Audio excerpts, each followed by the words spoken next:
happen. Backyard Brawls, only 3 weeks away, folks. Let's get ready right here at the Voice of College Football, West Virginia, live on a Friday night, 8 o'clock Eastern time.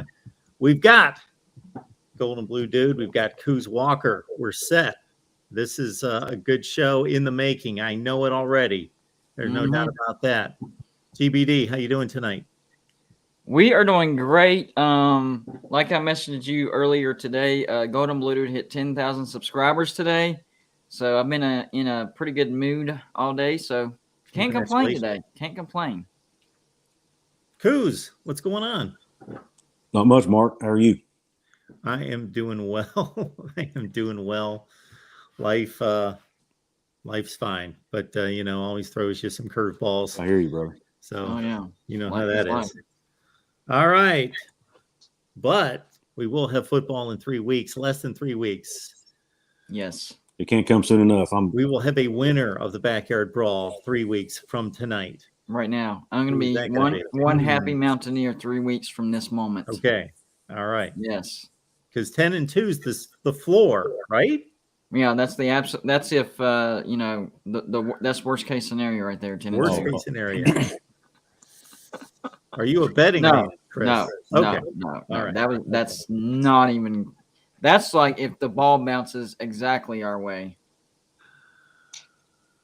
All right, folks. Before we dive into it, you know what to do. You got Golden Blue Dude. If you're not locked in over there, get on over there. Subscribe.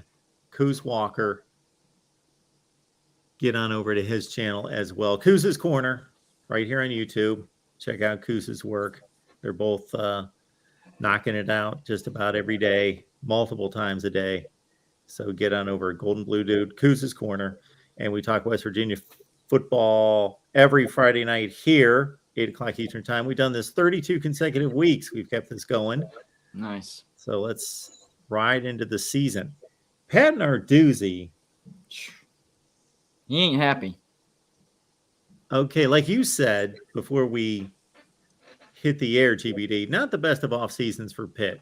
So they knew they were going to lose Kenny Pickett. But when have they had a quarterback like that? Dan Marino? I would say at least top 5. It's been a long top 5 time. all time. Yeah. So replacing him is going to be difficult. Replacing 42 touchdown passes is not easy. Then but not only his best receiver, arguably the best receiver in the country, takes off. And then since then, it seems as though Pat Narduzzi has taken every possible opportunity to make any kind of excuse that he can make about anything, and also talk about former members of the team. So you got Mark Whipple, who's an outstanding offensive coordinator, went to Nebraska. How you criticize him, I have no idea. He just led one of the more prolific offenses in the history of the school. And Pat Narduzzi goes out of his way to say that during ACC kickoff a few weeks ago that, I don't know how this came up, that they would win the Big Ten. Why that's even a topic, I have no idea. They played like the 4th place team in the Big Ten in the Peach Bowl and didn't win that game. So I don't know how you get off bragging about that we would win the Big Ten. And it just continues on and on from there, Chris. Yeah, I would agree. Like I said before we went on air, this was the worst possible scenario that Pitt fans could have dreamed of. I do think Pitt's defense is going to be fine, maybe even a little bit better. Who knows? But their offense, here's the thing. If you're a Pitt fan and with a straight face, you say Pitt's offense is not going to take a step back, then you're not living in reality. You don't realize what you just lost. You lost a great offensive coordinator. I mean, look at your offense last year. I mean, I've heard Pitt fans saying, no, our offense was great in spite of Whipple. Come on. No, that's not the case at all. So you lose your offensive coordinator. You knew that Kenny Pickett was moving on. That wasn't a shocker, but still, I would put him in a top 5 as far as all-time Pitt quarterbacks. I would think Kenny Pickett. They haven't seen a quarterback like him since Dan Marino, probably. Top 5. And then the unexpected thing that happened to Pitt was Jordan Addison transferring to USC. And that's when we saw the dark side of Pat Narduzzi. he started taking shots at Jordan Addison, of course, former players, the Peach Bowl itself, the Big Ten, Mark Whipple. I mean, the list is very long. Nobody was safe whenever it came to Pat Narduzzi, and to be honest with you, he's probably not done. He's just in a very bad mood right now, which, I mean, you can't really blame the dude. I probably would be mad too, but he's reacted very, very poorly. Before we continue the conversation, of course, now we've got a complete show here. We were bragging on having an outstanding show, Travis, before you showed up. I don't even know how to put it into words or into terms now that you've shown up. Travis Kenobi, last word on college football. Travis, how's it going? Going well. How are you guys doing tonight? Good. Not bad. Good. We're good. We were talking about the whining Pat Narduzzi. That's par for the course for him, right? Yeah. It's become that way. And a lot of people say that they're not shocked that he whined, and I'm not either, but I'm shocked at how far he's taken it. Like, this is like, I don't know, toddler, losing his toys type of whining. I mean, he is not acting like an adult about this at all. And today I was watching a snippet of his, I guess, post-practice interviews with the media. And somebody said something like, "We didn't see such and such." And he stopped him. He said, "That sounds like an availability question. I don't take those." They tried to ask the question again, and his assistant or whoever it was like, "That's an availability question." Like he's the president or something. He's got people answering Taking for him. shots at the media. That's just silly. I mean, he's like trying to be Bill Belichick, I guess. Like next to be saying on to West Virginia.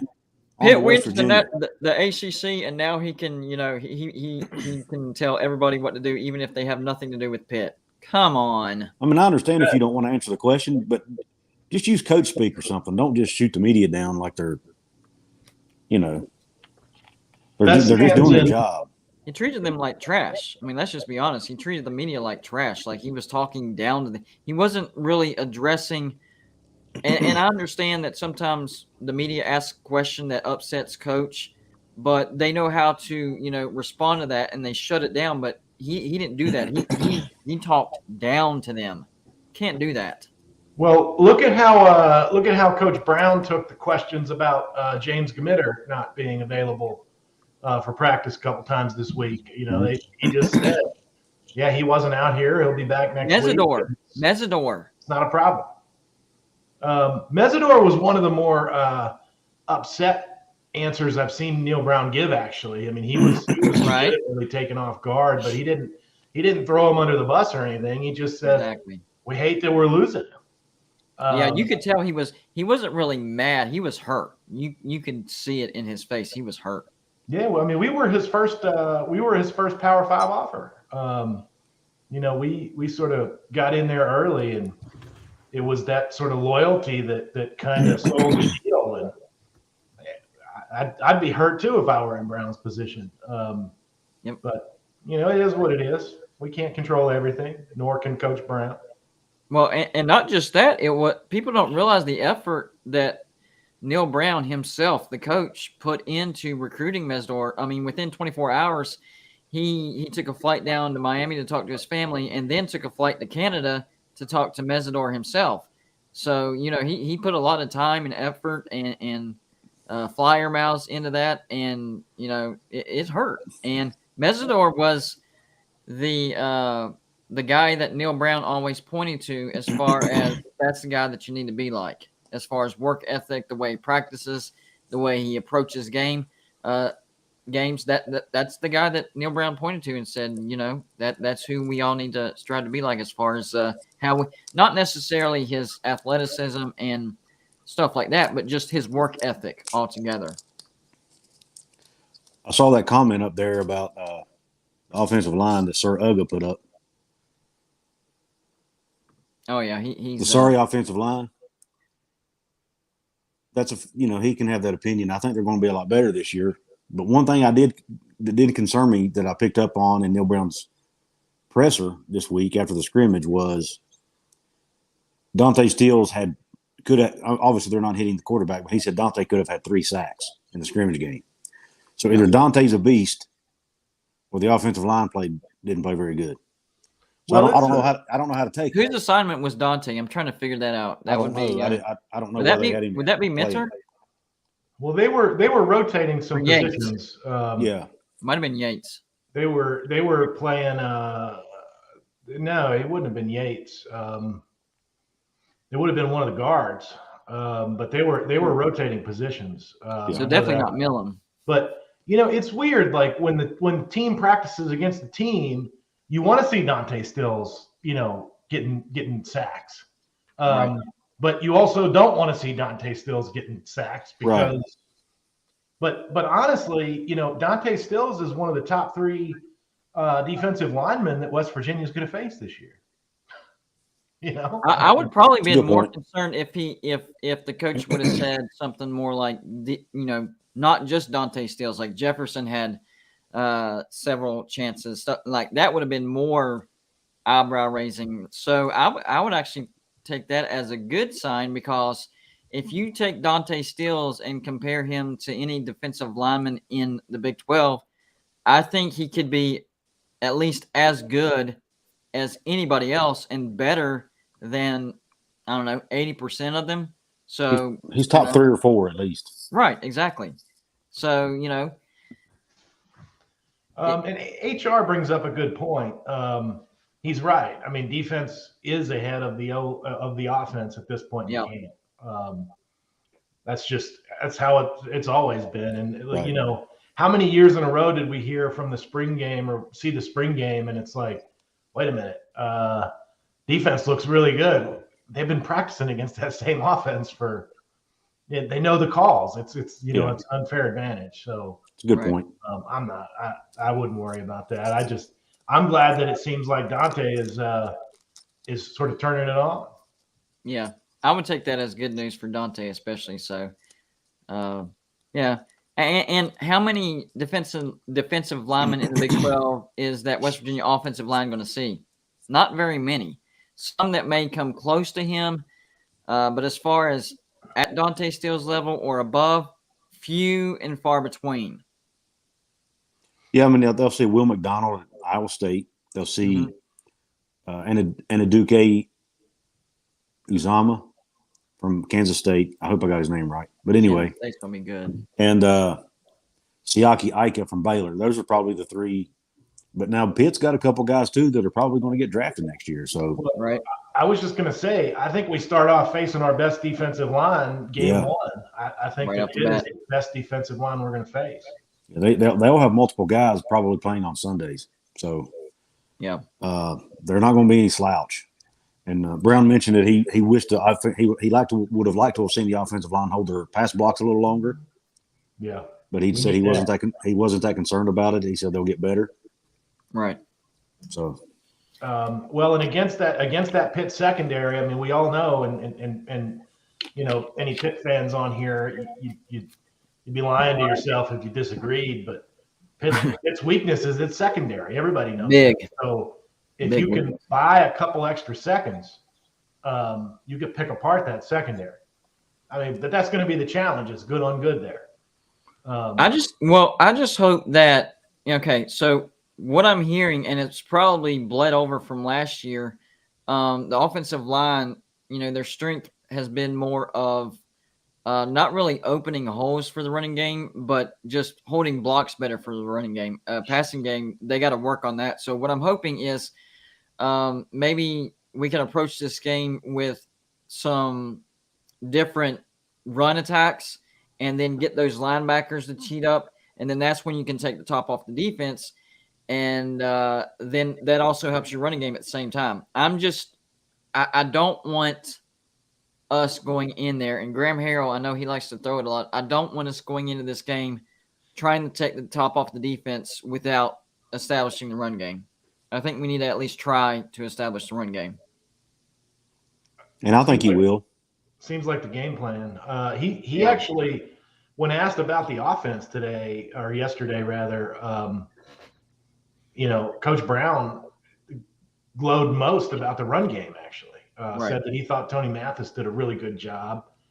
I was surprised because about a week ago he was a little down on Jalen Anderson, and it looks like he responded because he mentioned him by name too. He said he was really impressed with Tony Mathis and Jalen Anderson.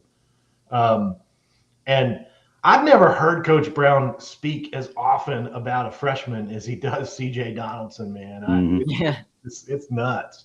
Yeah, I agree, and Coach Scott too. Coach Yeah. Chad Scott, he's talked about him in the same manner.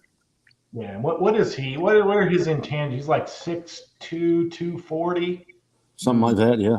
They brought him in to be a tight end, but he's so athletic and so versatile that they can put him about anywhere.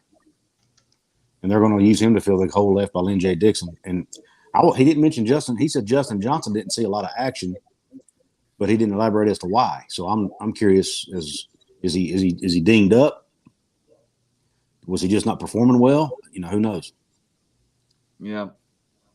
I think our run game has the potential to actually be better than what it was last year. And I get laughed at a lot whenever I say that because, y'all lost Letty Browning was your best running back. Yes, and that's true, but he wasn't very quick. I think we gained some quickness with Letty leaving. I know Lindsey Dixon is no longer on the team. It just seems like he has some issues, and he got buried on the depth chart, and he flat out stopped trying. So the guys that we do have back there want to be there, and we're going to be a lot faster in the backfield. So I think we're going to be able to hit the hole faster and be able to chunk those plays more. The thing with Letty was it seemed like it was all or nothing with him. I remember the game against Virginia Tech where he broke that touchdown run for 80 yards. Place went nuts. I remember that atmosphere like yesterday. That was crazy. But then after that, he did hardly anything. I think we're going to be more consistent. Maybe we don't get those home run plays like an 80-yard touchdown run. Maybe we do. I don't know. But I think it's going to be more consistent to where we'll be chunking 6, 7, 8, and so on and so forth. Moving the chains. That's the biggest problem that West Virginia had last year. Moving the chains was we just couldn't do it. Jarrett Deggy wasn't reading defenses right. He was not placing the ball correctly. The run game was hit and miss. The offensive line was terrible at the beginning, but improved throughout the season. So, if we're being honest with ourselves, anything has to be improvement over last year. We were in football games in spite of our offense, not because of our offense. They did nothing to help us win a football game last year. By the way, I'm trying. I'm on this kick where I try to keep up with Mark's encyclopedic memory. Not possible. So I just checked myself. What did I tell you that C.J. Donaldson was? 6'2", 240? Yeah. I just pulled up the West Virginia roster, and it says 6'2", 240. Nice. I knew the 240 part, but I didn't know the 6'2" You're getting there. part. You're getting there, Travis. Well done. I popped up on the banner a few minutes ago the point spread on this game, which I believe was 8 when it opened, 7.5 right now. So 7.5. Yep. 7.5. Yeah, 7.5. Pitt. They're at home. We've talked about the home field advantage, which really doesn't exist. If anything, it's on West Virginia's side. So that's a non-factor. So why do you think Vegas is still hanging on to 7.5? It's not an enormous spread, but it's substantial. Well, honestly, with my YouTube channel is I see a lot of fan bases, and basically it's Neil Brown has been at West Virginia for 3 years. The offense hasn't improved one single bit. We actually regressed last year. So it's just the opinion of everybody that they don't think West Virginia is going to improve at all.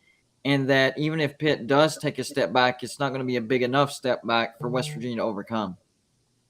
Yeah, and they also look at the number of transfers we had leave the program that started last year or played a lot of snaps. But what they don't take into account, and I wouldn't expect them to because none of them are going to follow the program as closely as we do for the most part, right? Yep. But they don't take into account the guys we brought in are probably better players overall, number one. And two, straight up beat them. And two, 3 of those guys 3 in the defensive backfield also have a lot of experience, over 1,000 snaps between the three new defensive backs we brought in. I'm glad you pointed that out, Coos, because here is a direct example of that. The biggest thing that I heard was, wow, one of your starting quarterbacks, Nick Troy Fortune, entered the transfer portal, and he's starting for UTSA. West Virginia is so bad that this guy who was starting for West Virginia jumps in the transfer portal, and he's starting for a group of 5 team. That's how bad you are. He would rather start for a group of 5. I'm like, you just proved that you have no idea what you're talking about. Here's what happened. Nick Troy Fortune got injured during the season last year and was replaced by Charles Woods. And when Nick Troy Fortune healed up, he couldn't win the job back. He saw the writing on the wall, and he was not okay with being a backup cornerback. So what did he do? He went in the transfer portal and transferred to a place where he knew he was going to start. Here's the thing. Charles Woods, and it's not just West Virginia pundits, a lot of national media is talking about Charles Woods being possibly one of the best cornerbacks in the Big 12. And, you know, if he improves upon last year, maybe one of the best cornerbacks in the nation.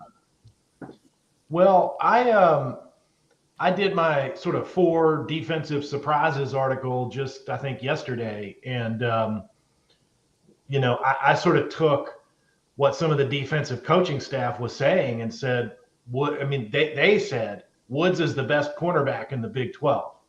Yep. And I put that as one of my defensive surprises because I think people are overlooking him generally, even though there are some analysts and pundits saying, yeah, you know, Charles Woods is pretty good. But Charles Woods was the best zone coverage cornerback in the entire country last year. Yes. And he had the least passer rating allowed in man coverage in the Big 12 by a wide margin. I mean, it was like he was in the 20s and the next nearest guy was in the 50s. So here's a guy, not only, I mean, it's a testament to Nick Troy Fortune was a zone coverage quarterback at best. Charles Woods is diverse enough to be among the top in either the conference or the nation at both zone and man coverage situations, yes, which is going to change the dynamic of our defense in ways that I don't even think our own fans are expecting quite yet. I would agree with that 100%. And I know a lot of our fans have expressed concern with the safety position because, you know, the aspect of inexperience. But I think that they could use Cox and Floyd as kind of hybrid nickels to where, you know, maybe it doesn't cover all of the possible mistakes that the safeties could make because of inexperience, but maybe covered up enough until those safeties do get more experience. Neil Brown knew what he was doing by bringing in those transfers. He has a plan. Absolutely. And Jasir Cox, you mentioned him. They said he can play multiple positions. Right. So they can move him around. They've got, you know, Davis Mallinger is probably the fastest guy on the team, they said. He's another safety they have. Yep. He said he is still looking for one more to step up and play a little better. So we're not out of the woods there. But we really need whoever that other corner is going to be on the other side of Charles Woods is going to have to be on their game because they're probably going to get a lot of balls thrown their way. I think it's going to be Wilson Lamp. Yeah, it'll either be Wilson Lamp. Well, it could be Ajayi or McCormick too, the 2 transfers. Yeah, I think they're gonna rotate, frankly, and I think they're going to use a little more nickel situation. Probably back. So. Yep, I would agree with that. Mark, another thing is the standard that Neil Brown has put for our defense is higher. It's not like he's, oh man, I'm worried. We need to, no. That's one thing that he's built from the ground up that Holgorsen left us completely barren. I mean, our defense was horrible under Holgorsen. So I'm honestly not worried about the defense. And the stuff that we're talking about is little kind of nitpicky things. I know we're making it sound big, but the bar for Neil Brown for his defense, the expectations are really, really high. So if he's not just like completely going off and complaining, then I have total faith that our defense is going to be just fine. A couple minutes ago, you guys were making comparisons against the Big 12 in certain aspects versus other teams in the Big 12.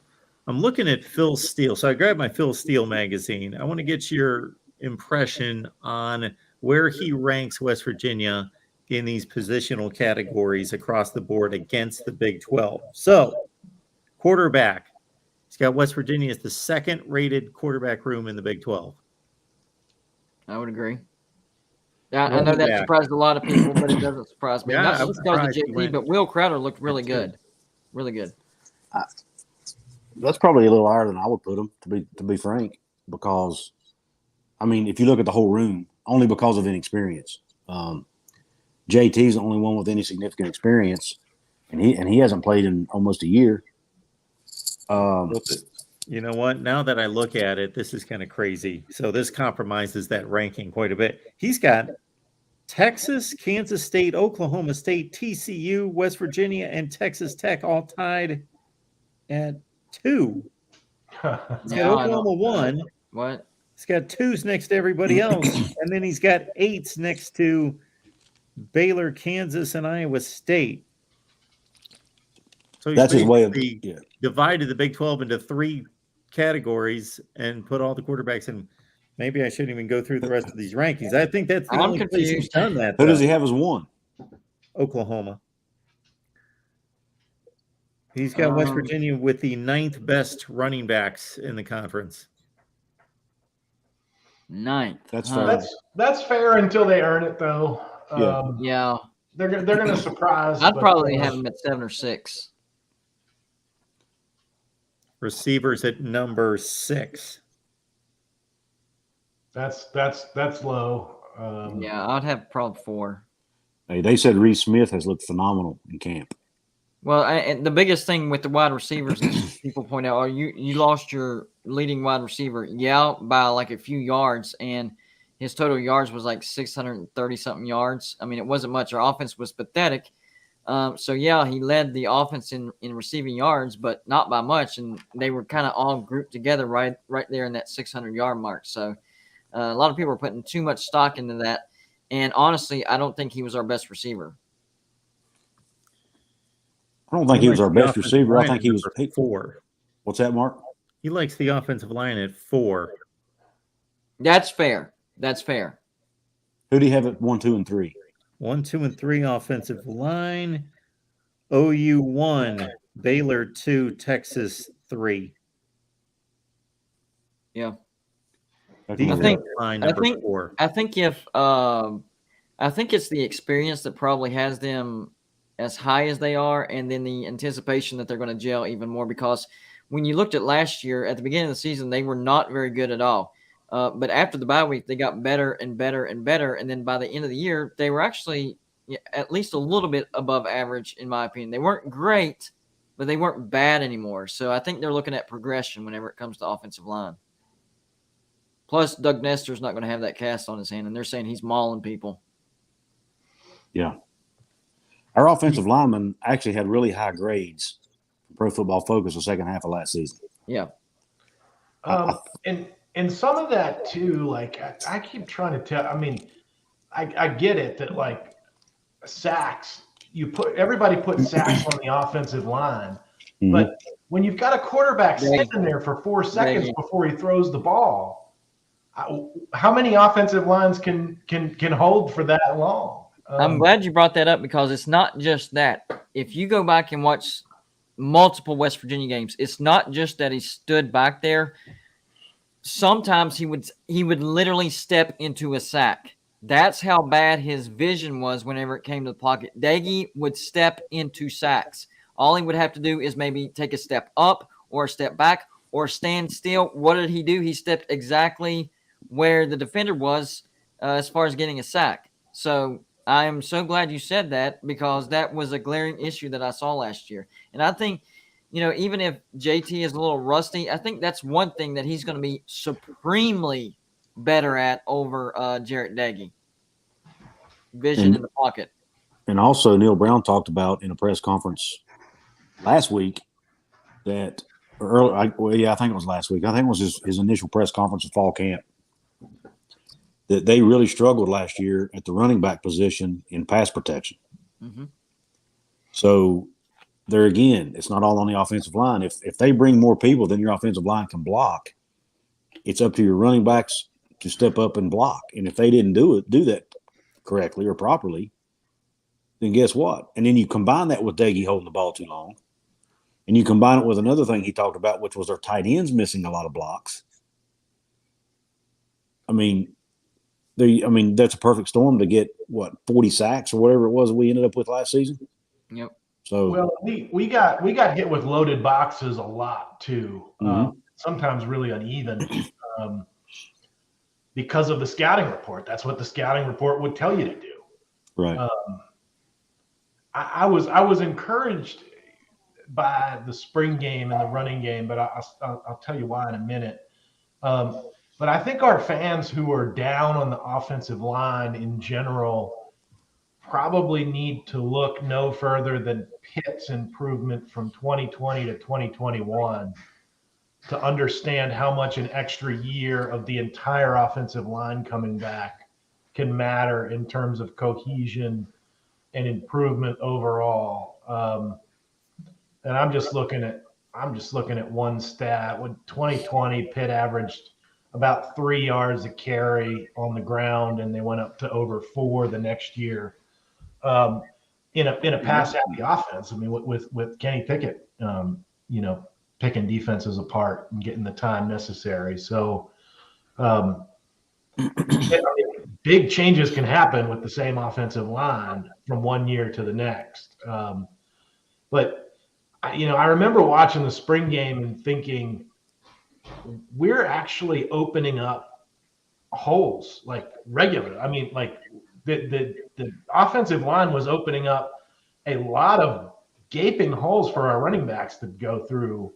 And it was probably the biggest difference I saw between what was the last game against Minnesota and what was happening at the game at the spring game. I know you can only deduce so much from a spring game, but I was just encouraged to see holes opening that way because we really haven't seen them for 3 years. Right. So I think they've got to prove it on the field. I don't begrudge Vegas or anybody else for saying West Virginia is not going to have that good of a year. And frankly, given our history, I'd rather be underrated than overrated because we have always played better with a chip on our shoulder. Absolutely. Talking West Virginia football here at the Voice of College Football each and every Friday night. We've done this 32 consecutive weeks. So you either get GBD or you get Coos or you get Travis or you get me or you get 2 of us, 3 of us. Hey, sometimes all 4 of us show up. Perfect storm. That means if you come on here and all 4 of us are here, you've hit the friggin' jackpot, baby. Yep. This is the perfect storm right here. That or you woke up in a nightmare. We'll let you One or the other. Leave it to Travis to bring some levity to the situation, right? do my best. That's it. But yeah, I do agree with you, Travis. West Virginia has always played the underdog card very, very well. I know a lot of our fans are not thrilled about the Vegas take and the Vegas line, but just that doesn't mean anything. That's just Vegas. You know, Vegas knows how to make money. They know how people bet. Let them do their thing. And, you know, if West Virginia is an underdog, so be it. I have confidence that West Virginia not only will beat Pitt, I think they'll beat Pitt by 10 points, around 10 points, maybe a little under, maybe a little over. I don't know, but around 10 points because of the progression of the offseason. If you'd have asked me that question directly after last year, I said I'll be hoping for a miracle. Of course, I'm going to hope that West Virginia wins, but I would have heavily leaned towards Pitt. But there was one after another that things that made me raise my eyebrow. And now seeing the attitude of Pat Narduzzi, something's not right over there in Pitt. Something is very, very wrong. That's not me saying that I think West Virginia is going to be just a juggernaut. We're going to be so much better. I think it's a combination of, yes, I do think West Virginia is going to be better, but Pitt is going to be noticeably worse. And you can tell it in the attitude as well. Something is not – there's a reason why that coach is in a bad mood. Well, but to be devil's advocate, Neil Brown, the last two press conferences, has not seemed to calm himself. Now, he's not calling people out and stuff like Pat Narduzzi is. He's a lot more professional and polite to people, but his body language – he's either worried because the team's not making progress he wants to, or he's just maybe he realizes the importance of this game and it's weighing on him, or maybe he just is laser focused and is really serious. Whatever it is, he's really not been as jovial as he usually is in press conferences lately. So yeah, maybe that means it may mean nothing, but yeah, I think Neil Brown's getting in game mode right now. So it's everything's really, really super serious with him. And as far as what I was talking about with Pat Narduzzi, it's more his tone. I mean, he's lashing out at people straight up. It's beyond not happy. He's straight up mad. But is that his personality anyway? Though I don't really know much about the guy historically. Well, I mean, he's not a happy person, like smiling all the time. But I've never seen him act like this. You know who he kind of honestly? I just thought of this. He's got a little bit of Dana Holgorsen in him, as far as his personality goes. To me, just the way he interacts with the media. Dana always acts like it was a hassle for him to have to talk to the media. Like, this sucks. I don't want to be here. You know what I mean? Neil will actually thank them for being there and thank them for what they do, and he realizes the importance the media plays in all of this, right? Yeah. Dana Holgorsen, it was like it was just, I could be in my office drinking beer and Red Bull, or something, whatever. But and I'm not trying to throw Dana Holgorsen under the bus. It's just a personality thing. But that was just a part of the job he hated, I guess. But there were a lot of parts of the job he hated.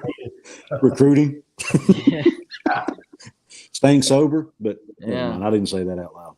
Well, I mean, that's common knowledge, so you're good, man. Yeah, and that was one of the big differences that I was going to point out as far as Holgorsen and Narduzzi. Well, at least Narduzzi acts like a coach. I mean, Holgorsen, it was like he was a coach on the field, and he called some good offenses. I'm not going to, say he didn't. That'd be a lie. He did call some good offenses, but it was almost like once he walked off the field, he was ready to party. That's how he came off to me. Yeah, he was a bachelor. Is a bachelor, and I think he lived like a bachelor. But I don't want to get off on. Guy like Dana Holgorsen. I don't want to doesn't have a woman. Huh? What? I said a good-looking guy like Dana Holgorsen doesn't have a woman. Well, I think he has a girlfriend. I'm not sure. I don't know. Who knows? It's all rumors anyway. Oh man, the pictures that have been taken of him and his hair was embarrassing. I'm just gonna be honest with you, that was embarrassing as a West Virginia fan to see that over and over again. Yeah, I'll say all this stuff. When Dana was here, I actually liked him as a coach. A lot of the things he did as a coach. I liked his emotion. I like a coach who gets emotional on the sidelines because it shows he cares and it shows he's into the game and shows his passion. But there was also some things I didn't like, so. Yeah. And he's going to be a conference rival soon. Yeah. I actually think he'll do better at Houston than he did at West Virginia. I really do. Oh, definitely. Yeah. I think it's a better fit for him culturally. He wants to be there. He's happier. He's probably going to try harder there because he's happier and he wants, you know what I'm saying? It's human nature, right? If you're not happy, how much focus are you going to put into your craft? So I think he's happier there.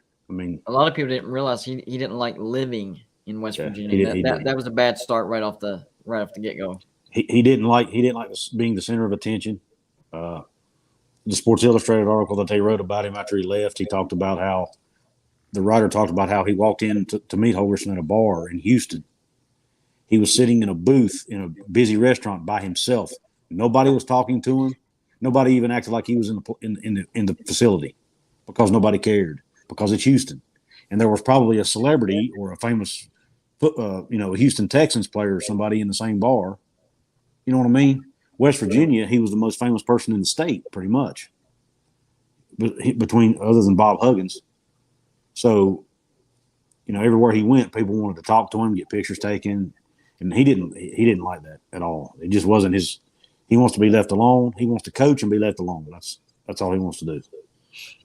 Bill, for what it's worth, Bill Stewart tried to tell us. Yeah, he did. I look back on that. That's weird now. Yeah. when all that happened, I thought, man, Bill Stewart should not have done that. That was dirty. And I look back on it now, and I think Bill Stewart knew more than we give him credit for. 100% I think agree. he may have known some things, and he loved the program so much he was trying to protect it. You know?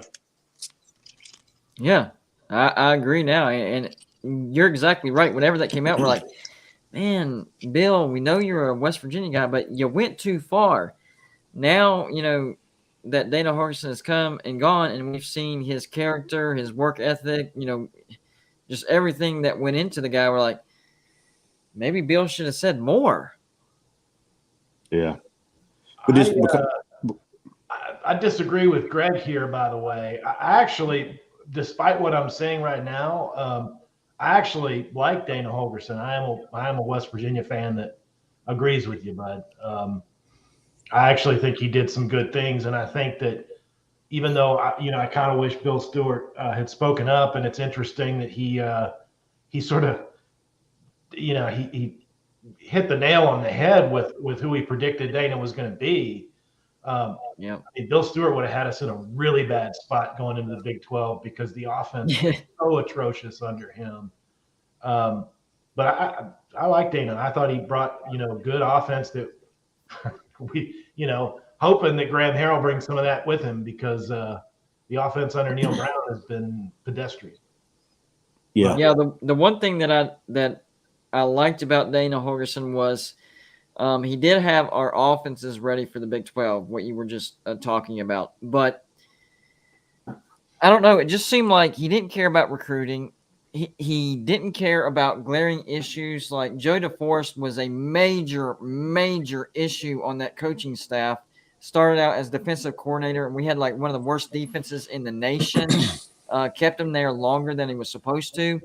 And instead of getting rid of the guy because of he was his drinking buddy, he shifted him over to special teams, and then it turned into our special teams was one of the worst special teams in the nation.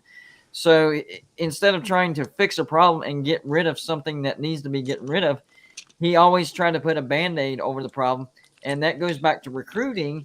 He used the transfer portal way too much. And yes, the years that it worked, it was amazing. We had amazing talent that would come together for 1 year. But then after that, we were back to being a scrub team. And that's why a lot of people talking about Neil Brown's been here 3 years. You're waiting on West Virginia to be good. How long are you going to wait? Well, you don't realize how bad of a situation Dana Holgerson left West Virginia in. As far as talent goes, one of the lowest points all time in West Virginia football history. So it's going to take a while. And I think last year was on us, the fans, a lot as far as expectations. We didn't realize, the situation on the offense, and we put higher expectations than what it should have been last year because of what we saw in 2020. We saw us go 6-4. The defense was elite. The offense looked a little bit better. It was still stagnant, but losing a safety like Tyke Smith definitely hurt. Our defense was still fine, above average in my opinion, but it wasn't top 5 elite like it was in 2020. So we have to make sure we have our expectations. And I know that I've said the ceiling is 10-2 for West Virginia. That's if the ball bounces our way. I expect more of an 8-4 or a 9-3 type of season. Mark, you ought to screenshot this Mayhem Matthew. Just tag it. We got to see this. I don't think it's going to happen either. But if West Virginia wins 10 games or more, we got to see him do it. All right, we've got to see this happen. I'm good with that. Mayhem Matthew. Hopefully, somebody in the chat. Hold on. If he runs off and we can't find him, keep it up there. Know where he is. Keep it up there. All right, got it. Hey, did you guys see that yesterday or the day before they announced that Virginia Tech is also a sellout? Yes, I did. Yes. So for anyone who still wants potential West Virginia to ACC fodder, we sold out both of our ACC away games this year. Yeah, Yeah, I I'd don't like to- know if that ship has sailed, but I will say that the ACC is definitely looking at West Virginia, but I don't know if we should go now. No, I don't think we should either. But you know, just saying it's interesting. There are fans in both fan bases that love the old rivalry, and Yeah. the fact that we're close to both. I mean, you can bet that a substantial number of both of those tickets are going to West Virginia fans. And I promise you, you could apply that same exact scenario, West Virginia, Louisville. I think we could sell out Syracuse games. What? Yeah, I think West Virginia could help sell out a Syracuse game. Number one, it's not a very big stadium, 55,000, but Syracuse, West Virginia is an underrated rivalry. I mean, I remember back at the Big East, even when West Virginia was good and Syracuse was bad, a la, what was it, 2011, 2010? We were top 25 and Syracuse wasn't very good. And I had a bad feeling going into that game. And sure enough, they packed that dome out, even though Syracuse was bad. And Syracuse beat us pretty good, actually. I hated playing in that dome. Yeah, Syracuse used to. I hated watching Syracuse. Syracuse always beat us for some reason. In the dome, they did. Yes. I hated that thing. And that year we played them in that darn Pinstripe Bowl. Mm. Oh, the guys didn't. The guys yeah. didn't want. Tavon Austin come out and said, "We don't want to be in this game. Yeah. We wanted to go to Miami because there was another bowl game they were expecting to get, and they didn't get it. And it was going to be somewhere in Florida, I believe.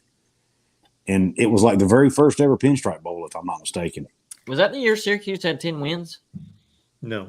I don't remember, but the guys did not want to play in that game, and it showed on the field. Man, they looked horrific. I mean, and that's another thing. Going back to Dana, his teams did not typically perform well, other than the obvious Orange Bowl game. And then but that was played in Miami, right in those guys' backyard, and Gino and Stebbins' backyard, and they were fired up. And it was a BCS game, so it made it more important. And then you had the one game Skylar Howard was quarterback in out in Arizona, where we played up to like 2 a.m. Against Arizona State. Another 10-win season, we lost our bowl game to Miami. Miami. That was the year that I made up my mind that I thought Dana Holgorsen wasn't the coach for us, and the reason was, we had some momentum throughout the year, but the Big 12 was down that year, and the two teams that were halfway decent, Oklahoma and Oklahoma State, just beat us good.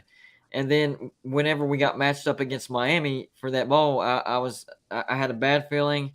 I did not have any confidence whatsoever. We go in and, we lay an egg, basically. I think they doubled us up like 34-17. It was like brutal. That. It wasn't even close. It was not a game. It was never close, ever.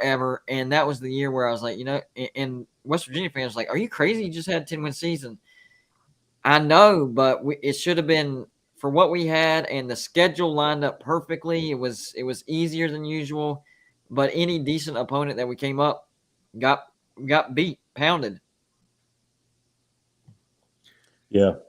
And then 2018 kind of reaffirmed it because we had one of our most loaded teams ever, NFL talent, and we still go 8-4. It's almost like Jimbo Fisher last year going 8-4, except we were in the Big 12, even worse. But that season, though, that 8-4 season, that Oklahoma State game is the one that really just sits there. And that's, like, to me, the microcosm of the Dana Holgorsen era, right? Also not showing up against Iowa State. Yeah, but I mean, I just that Oklahoma State game to me just is the epitome of Dana Holgorsen. We were up at halftime by 3 scores? Yep. And everything looks good. Momentum's all in our favor. And then, light switches off. And we just couldn't play 4 quarters under Dana consistently. He was terrible at keeping momentum. And it was that TCU game, too, after we had beat Baylor. They came into Morgantown ranked 5th in the nation, and we beat them. And 2 games later, we've got game day with TCU, and he just starts running the ball to try to run out the clock, and we see how that worked out. So we've had some. How many times did he do that too? He was when we were up and there was like 4 or 5 minutes left. He would try to run 2.5 minutes out by running the ball. It was predictable. That's one of the reasons why Graham Harrell resonates some more than you might expect with me, because he, in his preseason and sort of post-hiring interviews, he said regularly, if we're up by 24 points in the fourth quarter, we want to score. It's never enough. It's never enough in football. And that's the mentality that he's trying to build into the offense. And of course, no offense is going to score every time they get the ball, but they need to have that mentality that they're going out there to score a touchdown. And Dana Holgerson would go out there to run out the clock at the end of games, and it killed us in some big situations. I mean, if we beat Oklahoma State that game and we lose to Oklahoma the next week, we play Oklahoma the week after that in the Big 12 championship. Yeah. And we could have beat them. They only beat us by 3.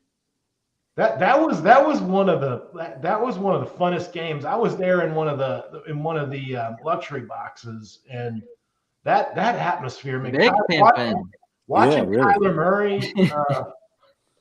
I worked for a firm that had one, so I didn't pay for it myself. I got lucky. I know a song that Jay-Z wrote about you, buddy.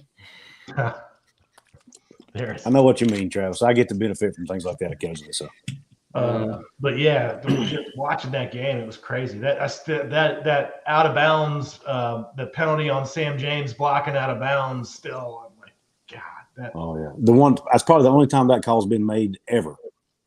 Yep. Boy, Daniel was mad, dude. He was like, yeah. He said they picked that time to call that throw that flag. I mean, of all times. Yeah. I remember that. West Virginia, I mean, I know I sound like a whining homer here, but we've had some terrible luck. Absolutely terrible luck. If you believe in luck, whatever, misfortune, luck, whatever you want to call it. You think about Major Harris getting injured in the '88 championship game. First quarter. Like Eugene Napoleon said, he was good for 24 points on his own. You take that out of the game, or I mean, I don't think it moved take him out of the game, but he couldn't play up to his standards. I mean, you're losing 24 points off the board right there. And then you got the 13-9 game against Pitt. I mean, how often did Pat McAfee miss 2 field goals in the same game? You know? I think that's the only time it ever happened. But going back to his freshman season. Yeah. It is. Pat White breaks his thumb on his throwing hand that game. Yep.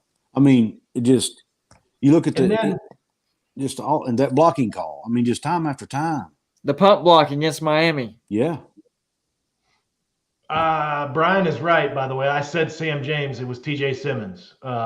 Yeah. I didn't even catch that. Yeah. But yeah, it was TJ Simmons. Speaking of Sam James, I'm going to switch gears a minute if you guys are okay with it. Yeah. I was watching Sam James's press conference the other day, and interestingly enough, they were asking him about the offensive line last year. And I don't remember the exact question, but when he answered the question, he said, yeah, our offensive line and quarterback play sometimes made it hard for us to get the ball down the field. We don't have that problem this year. And nice. I read between the lines and I thought, I had heard rumors online and some message board stuff that a lot of these guys that transferred out at the receiver position did so because they were not happy with the way the quarterback situation was handled last year. Yep. And they wanted to go somewhere with better quarterback play. And Sam James didn't, thankfully. He said he felt like he owed it to the state of West Virginia to hang around and be loyal to him. But I mean, little subtle things like that I'll try to pick up on in these press conferences. They're not going to come out and throw somebody under the bus. They probably love Jarrett Doege, and I'm sure he didn't intend that as a shot at him. But just the way he answered the question, it was almost like they weren't satisfied with his performance, and he couldn't throw the ball down the field consistently. And now they feel like they've got quarterback that can. But at the end of the day, I think like we've talked about before, Golden Blue Dude, I think it did us a favor by clearing out the excess depth in the wide receiver room. I mean, we didn't at the time. We didn't have one guy who stood out as the elite alpha dog in the room, but we had 4 to 5 really good wide receivers who, could have been the target on any given play. And that's just too many. I mean, we need 3 or 4. We need guys who are depth, but they weren't. That's not how they were rotating the receivers. It was, if you practice hard this week, you're going to be the one. Yep. And it's hard to establish consistency at that position if you're not in 70% of the snaps. And I'm still convinced, and I'm not saying this is not the case for all the transfers, but I am convinced that a huge majority of the transfers were encouraged to leave. I really believe that deep in my soul, because you've heard Neil Brown and Jordan Leslie both talk about how they remade the roster. They've got guys that play the way they want to play. They've got guys that are bought in.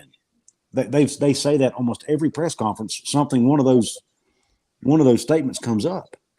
And at all points, and I've even heard some of the players on the Country Roads Trust podcast talking about Doug Nestor said when he come in last year, there was a lot of cliques in the locker room. A lot of guys that weren't, necessarily pulling the rope in the same direction. He said, we don't have that anymore. So, I mean, even players were talking about it.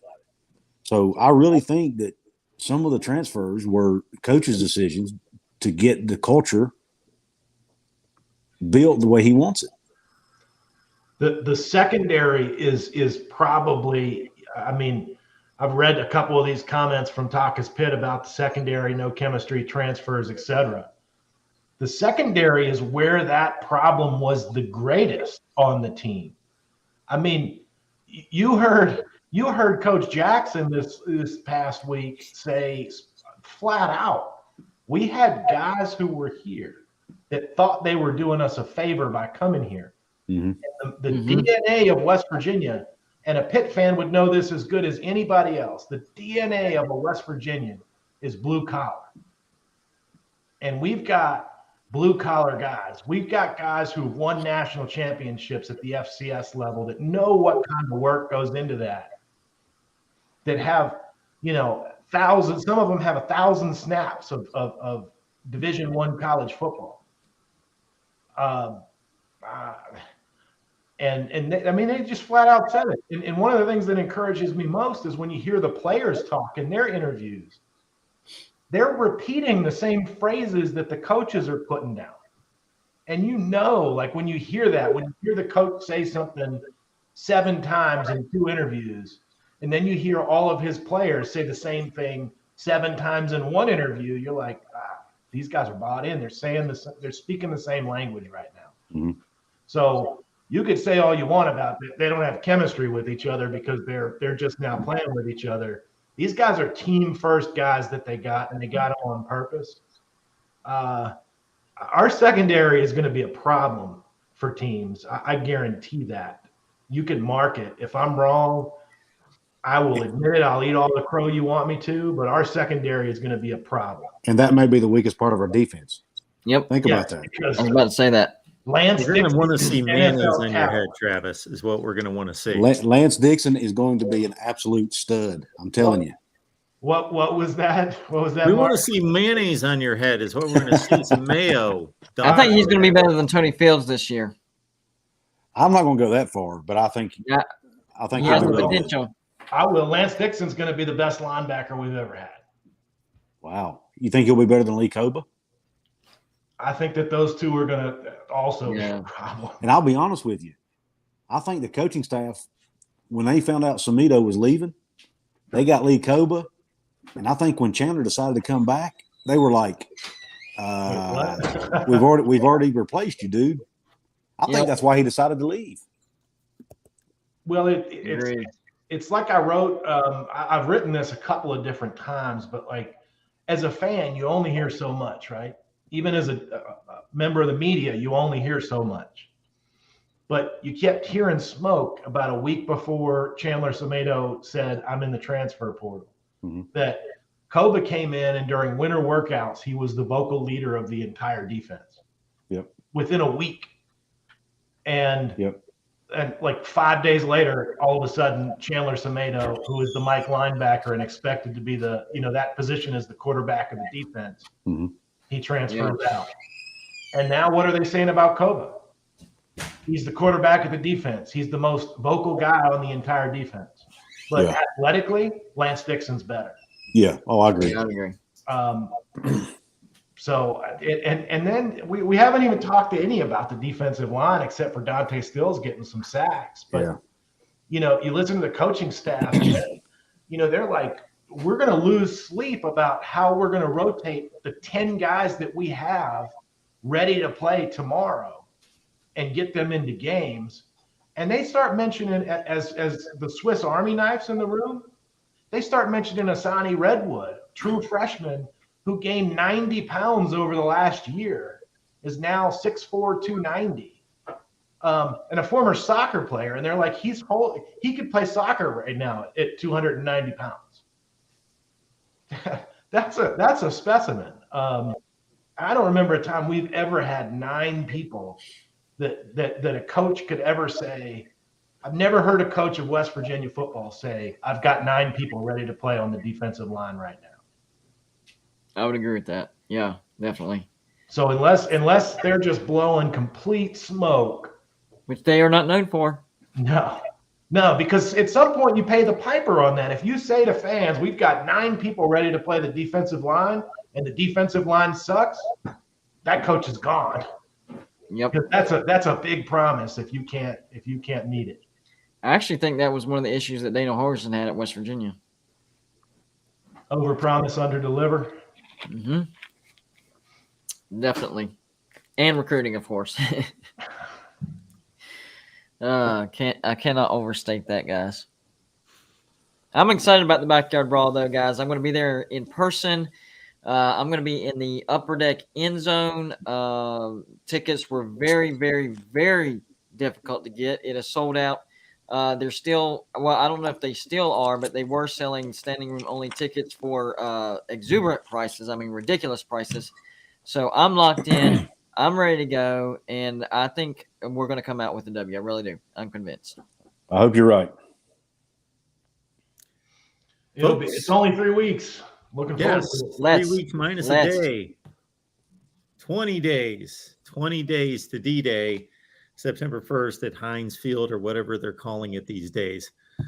Subscribe to our West Virginia channel. Shoresy did that. So everybody else follow his lead. Get on over to the West Virginia channel at Voice of College Football. And 2 other subscriber moves you need to make, of course. If you haven't already, Golden Blue Dude celebrating 10K this week as of hours ago. 10K for GBD. Great stuff there. Kuz's Corner, get on over there. West Virginia and the nation covered by each one of them. Travis Kenobi is simply brilliant at the last word on college football. Can't get it. There we go. I have the most boring job of the bunch, though. I just sit in the room and write all. I'm just going to hold my arm like this. How about that? But you may have the hardest job in the room, too. Yeah, you might. Yeah, definitely. I couldn't do it. Fine folks at Last Word on College Football have been supporting me forever. Tony, Kevin, Jason, now Travis, all across the board. So I appreciate those guys. GBD, appreciate you making this happen. Thank you so much. Kuz, I'm glad. You as well. Travis, appreciate you being here, bringing some brains to the scene. We always like that. Happy to be here. Good to have a slice. I get basically an hour off to soak up some West Virginia football talk and information and see how much of it sticks up here. So I just sit and listen and gather it up. I'm just glad West Virginia is getting the exposure that they are, because a couple of years ago it was not like this at all. That's a good thing. That's a good thing. And I'm going to be fascinated to see what that final record is. And I'm going to be fascinated even to see what I think it's going to be, because this is one of the teams, I got to admit, across the nation, there's a handful of teams that I'm still trying to figure out. And West Virginia is one of them in regards to buying the optimism, or still more in that fringe bowl 6-6 range. Yep. Got to figure that out, don't I? All right. Appreciate you guys. We are taking your calls on the Big Ten as soon as we can turn around this link. So our Big Ten preview, taking your calls here in just a few minutes. Thanks, guys. Not everybody. See y'all next week.